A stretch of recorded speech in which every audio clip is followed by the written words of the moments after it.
Hello there.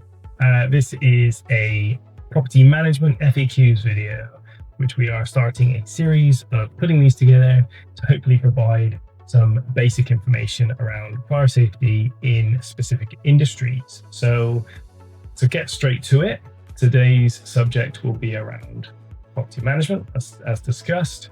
And this involves, people that manage buildings. So property managing agents, block management companies, and those that aren't the responsible person. I mean, this information may be useful to freeholders or property management companies that are management companies set up by the residents may also find this information useful, but the aim is more for block management companies to hopefully give them some answers to just a couple of the frequently asked questions that have been cropping up. And by all means, you can follow us on the various different social media platforms that we'll share this on. We'll put it across all of our platforms. So feel free to like, share, and follow along to have some of these questions answered for you. So first, without further ado, is quite an interesting one. Flat owner is refusing to change their front door. What can I do as the property manager? Well, responsibility, of course, lies, if the door is theirs, with them, and then obviously the freeholder as well. So as a managing agent, what can you do? Well, first of all, why is this door saying that it needs to be changed would be the first thing I would like to know. Why have we got a door that is needing to be changed? Is it that the resident has changed it for a door that's not fire resistant?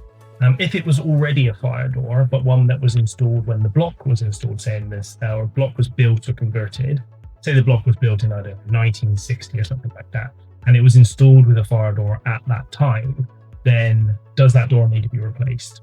Not necessarily. More often than not, it probably doesn't need to be replaced. Unfortunately, we've got a situation now where in the industry where there's a lot of fire door surveyors and there's a lot of fire door surveys taking place where this was quite uncommon not too long ago. Now these fire door surveyors are doing a good job, and there are some, unfortunately, that are not taking into consideration the age of the block or when the door was installed, and are possibly recommending for doors to be removed and replaced with modern fire doors when they don't need to be. So first of all, does the door need to be replaced? If it doesn't need to be replaced, then and it can be remediated, then you resolve the problem there straight in that situation, where instead, well, actually we don't need to remove the door, instead we can maintain it or possibly upgrade it in place.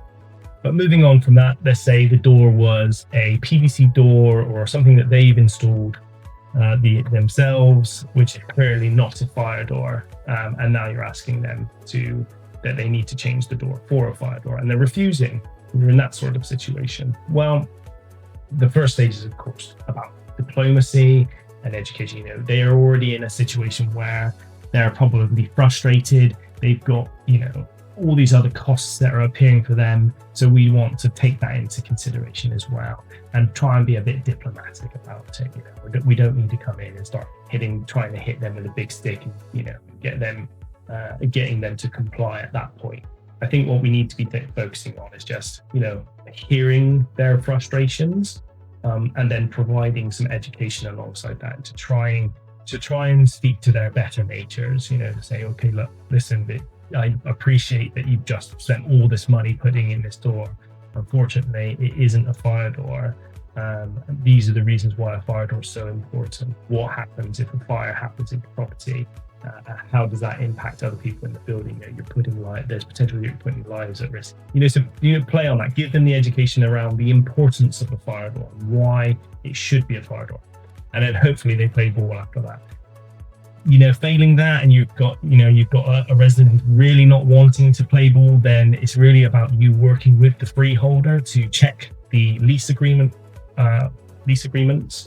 and enforcing those powers that are granted within the lease. And this is, something that the freeholder that you should be supporting them to achieve. You may need to seek legal advice on going through that process. And if all else fails, the last step really is about, you may need to think about involving the enforcing authority. So, the fire and rescue service for your local area, they may be able to help. But in all honesty, it's unlikely that they're going to take any action if nothing has been done from an enforcing of the lease perspective. Yeah, that will be the expectation. That is very unlikely that they'll take any action against the flat owner unless you have tried and gone through a process of enforcing your lease and they're still refusing.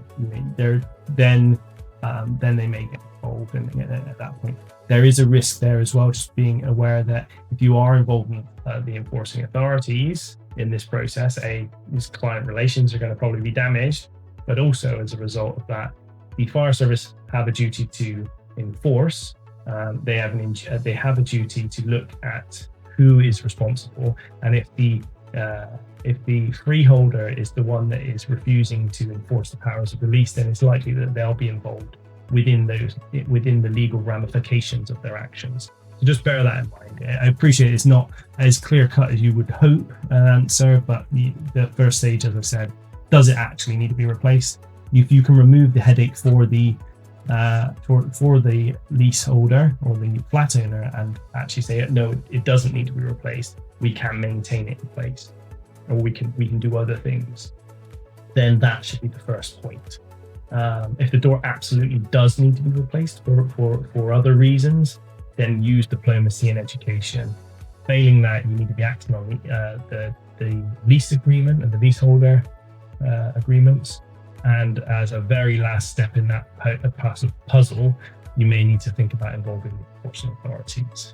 But hopefully, it doesn't need to get that far, and you can just rely on a bit of diplomacy and education to get them to start thinking about that. And then who is responsible for replacing the door? Well, the flat owner themselves, ultimately. However, you can take on that burden for them and say, look, we've got contractors, we can help you get the door replaced. If you want, we can send you quotes and help them through that process as well. The key bit is about trying to keep the building safe and keep those that are present safe. But yes, moving on from that, because this is quite a large question. Unfortunately, it's swallowed up a lot of the time that I want to spend on this video. So moving on to the next question that came in was around, we are not the building owners, so can the fire service enforce action against us as a managing agent? Well, yes, they can. At the end of the day, whatever you're responsible for, if the freeholder has employed you to do things and then you're not doing those things, and then someone dies or someone's put at risk of death or serious injury, then absolutely, that you could potentially face legal action against you as a result of something you're not doing, if it's absolutely within your control. Now, does it mean that they won't take enforcement action against the responsible person? They'll only take it against you? It's unlikely. It can potentially happen, but it is unlikely. It's likely going to be, if it's a prosecution, for example, it's very unlikely that you will be prosecuted and the freeholder won't.